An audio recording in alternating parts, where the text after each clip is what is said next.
what I said. I didn't say anything about Hang on. You've been interrupting me. Let me finish.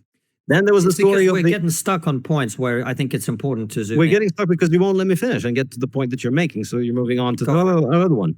So first of all, the key thing to keep in mind is that the point for Hamas and the win there was not to go and rape and murder. The point was to get as many hostages as they could possibly get. And yes, I agree with you that it's not okay to take civilians as hostages.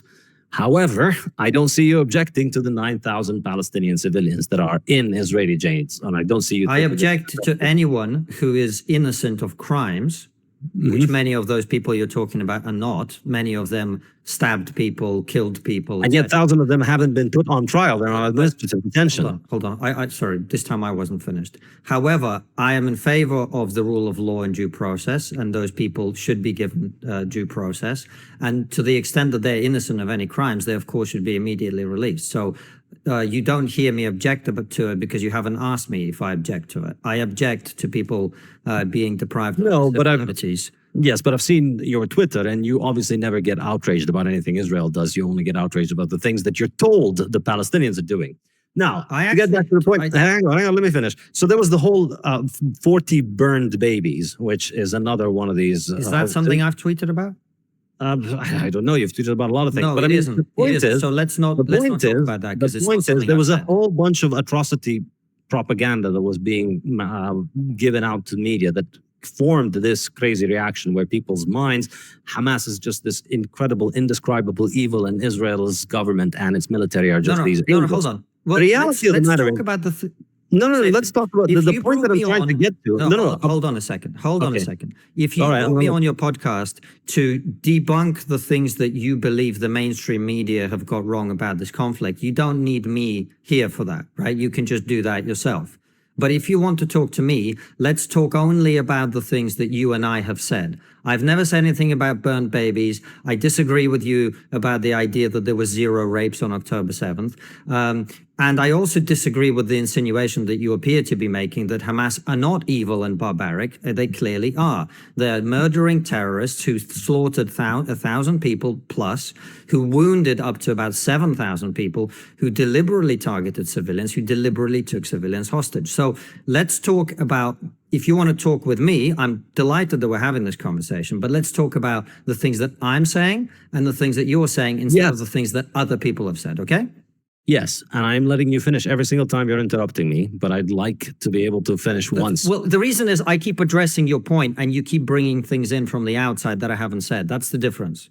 No, the point is, again, going back to your slaughter and rape, the other thing, other than the rape, is the idea that they went around murdering civilians. But the vast majority of these civilians that were murdered, they were burned.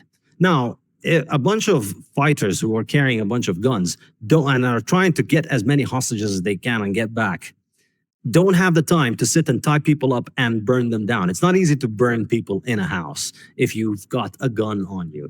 You tie people up, you start burning them. They find out as soon as the fire comes near them, they can break free and they can get out. Why were all those people burned at the festival? A lot of the dead civilians were dead because they were targeted by the Israeli army, because the Israeli army has the Hannibal Directive, which is that we'd rather kill our own people than let our enemies take them as hostages because we don't want to be put in a position where we need to negotiate with terrorists. And that's what drove this. So then you could say that you could see very clearly all the people that were dead were, well, maybe not all, but a lot of the civilians that were dead because they were burned, because they were attacked by weapons that clearly Hamas doesn't have. So you have that picture from the Nova Festival where you had all these cars that were burned. There was no way that Hamas can go around burning cars in there. And again, the point that I'm trying to get to is I'm not defending Hamas. I think it was completely inexcusable what they did. And I don't believe in the targeting of civilians. But I think the key point that I'm trying to get to is that whatever atrocity propaganda you've swallowed about what Hamas did on that day is still not 1% of what the IDF does regularly to Palestinians, what settlers do to Palestinians in the West Bank.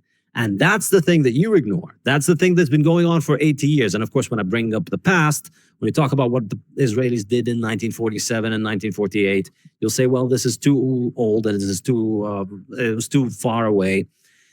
But it's something that goes on until today. It's something that continues to go on. And yet we see this over and over and over again with the kind of modal Zionist NPC, which is that these things don't register. Or if they do register, if confronted with it, you just say, well, I condemn that. And then that's as if, that makes them completely irrelevant to the real world. So you just condemn it and then you move on, and then you just completely miss the idea of how this thing actually affects the real world.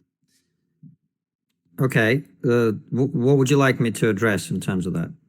Well, why is it that then you go back to your original tweet? You said that you think that it is justifiable for people to do whatever it takes in order to free their hostages. No, that isn't what I said. No, that's not what I said. What is it that you said? Let's bring up the tweet again. It's justifiable for people to do whatever it takes. That's not what I said. I give zero fucks about how exactly they're returned. Yes. And that only applies if it's the Israeli hostages. It doesn't apply if it's Hamas hostages. No, that's not what I said. I just said to you in the course of this conversation, safety, and this is a problem. We had exactly the same conversation with Bassem Youssef, who actually, like with you, I actually really like. Right. We had a great conversation when you were on trigonometry. I'm happy to have this discussion with you. But like you, he was arguing with things that I'd never said because he spent his entire time reacting to things on the internet that other people were saying. I said to you several things in the course of this conversation, which I think preclude me from being described as a Zionist NPC or whatever it is that you just suggested. Number one, I said to you that my reading of the history of this conflict is that the creation of the state of Israel wasn't exactly purer than pure, right? So at no point have I suggested that there isn't a problem there and that this conflict is entirely spurious because the evil barbaric Palestinians are just by virtue of their evilness and barbarism are doing this, right? I also said to you that had the October 7th attack been an attack by Hamas troops on Israeli troops or on Israeli military installations or on Israeli prisons in order to free their people from there, while some people, of course, many people in Israel would nonetheless treat this as an attack on their country, quite understandably, I think both the world and Israel and I would have reacted very differently. Right. So the issue is that you say, of course, targeting civilians is wrong, and that's something we, of course, agree on. And the problem is that October 7th was not in any way an attempt to redress the wrongs committed by the IDF. It doesn't compensate for them. It doesn't fix them. It doesn't solve them. It's simply an act of terror designed to brutalize and murder and enslave the civilian population of those areas. So if you are asking me about that, you have to start by acknowledging that that is a terrorist attack. Now, how would any country, this is what I'm asking you, respond to a terrorist attack? In exactly the way that Israel has done. So you can tell me about the plight of the Palestinian people, and I can agree with you. I can say to you, look, for the sake of argument, the Palestinians are under occupation, and Israel and the IDF are terrible, and they go in there and mow the lawn, and all of these other things that I've heard from many, many people, and I can agree with you on all of that. That does not justify a terrorist attack on Israeli civilians, and it never will. And that's the difficulty that we're having, because people who are arguing from your position, including you in this conversation, are trying to present October 7th as some attempt to offset the evils done by the IDF as you perceive them. And I'm saying to you, there is no connection between the two. No amount of Israeli brutality justifies the massacre of civilians. If Jews during World War II had risen up in the Warsaw Ghetto and just went around raping German women and slaughtering German civilians, that would have been wrong too. When the Soviets, the people who were my ancestors, raped their way through Eastern Germany on the way to Berlin, that was wrong. I am one of the people who's actually been quite prominent in raising Soviet war atrocities, even though I think that war needed to be won, right? So, and that isn't, by the way, the same as the aerial bombardment of Germany or dropping the bombs on Japan, which was absolutely right and necessary for military reasons, right? So there's difference between targeting civilians gratuitously for violence, and military necessity, and this is where I think we're getting stuck. So interesting debating tactic here done by Safdien against Kisin. And you can see Konstantin getting, perturbed. It's getting a little bit under his skin, and it's quite understandable. But I think he's just got to state the point and then go on the offensive, which he did in a couple of instances. But the debating tactic is this, is that Konstantin says, listen, let's stick to things that I've said and things that you've said. And he goes, you don't need me to be here on this show arguing or debating with you if you're going to talk about what other people have said, what the Twitterverse is talking about, and sort of apply that. And what Saifedean is, I don't know if he's doing it on purpose or if it's just a debating tactic, is that when you bring these outside, quotes, outside tweets, outside, statements from other people, and you start talking about it, well, then other people listening in on the conversation, what are they going to think? They're going to think that, that's just the way the human mind sort of works. You bring in something from the outside, you start attacking it, debating it, and then you say, what do you think about that? Well, yeah, that's fine to ask that question. But the way that Saifedean is doing it, it's almost as if those statements are like sort of, you defend somebody else's statements. Well, why should I defend other people's statements? I'll defend my own statements. That's the way it really is supposed to be. Ask me things about what I said, what my opinions are. And then once you ask me that, I'll give you my opinions. I'll tell you what I mean by that. I'll tell you if I stand by what I said, or if I was not quoted correctly, or that what I said was taken out of context or taken out of meaning. And that's what half the time Konstantin here is trying to basically say, listen, where are we going with all of this? Now, Saif talks about the fact that the IDF that the Hamas fighters, the insurgents, all they were trying to do was save hostages. The Palestinian hostages that the Israelis were holding as captives. And that's all they were doing. So they didn't have time to go around tying people up, raping women, burning people. And the reason he says that couldn't have happened is because if you tie somebody up and then you set them on fire, well, the rope is going to burn off and that'll give them a chance to get away. I don't even understand the stupidity of that statement at all, the moronicity. That's just absolute retardedness on his part. So you tie people up, but but that doesn't make any sense to tie them up, because if you set them on fire, the fire is going to burn off the rope and they'll be able to get free and run away. Figure that one out, folks. But the whole essence was this was the Hamas insurgents, Hamas freedom fighters. That's what they're calling them. That's what he's basically saying.